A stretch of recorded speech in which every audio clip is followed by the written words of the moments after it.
रत्नागिरी येथे गृहराज्यमंत्री योगेश कदम यांनी पत्रकार परिषद घेत जिल्ह्यातील विकास कामांबाबत महत्त्वाची माहिती दिली। या पत्रकार परिषदेत बोलताना त्यांनी रत्नागिरी जिल्ह्यातील 2 महत्त्वाच्या प्रकल्पांना प्रशासकीय मंजुरी मिळाल्याचं जाहीर केलं आहे। पोयनार आणि न्यू मांडवे या 2 प्रकल्पांसाठी शासनाकडून निधी मंजूर करण्यात आला असल्याचं देखील त्यांनी सांगितलं।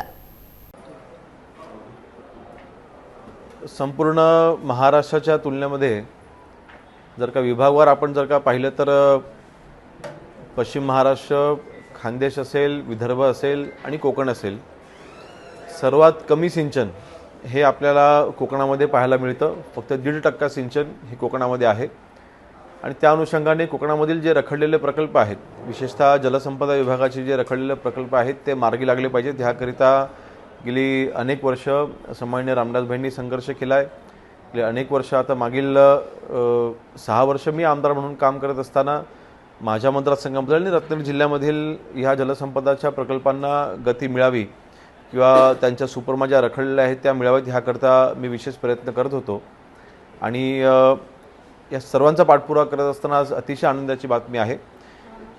महाराष्ट्र राज्याचे मुख्यमंत्री माननीय देवेंद्र फडणवीस साहेब असतील, उपमुख्यमंत्री माननीय एकनाथ शिंदे साहेब असतील, दोघांची मनापासून आभार मानतो। आज रत्नागिरी जिल्ह्यामध्ये 2 प्रमुख प्रकल्प खेड तालुक्यामधील हे असलेले प्रकल्प म्हणजे पहिला म्हणजे पोयनार, जवळपास मागील 20-25 वर्ष या धरणाचं काम रखडलेलं आहे, थांबलेलं होतं।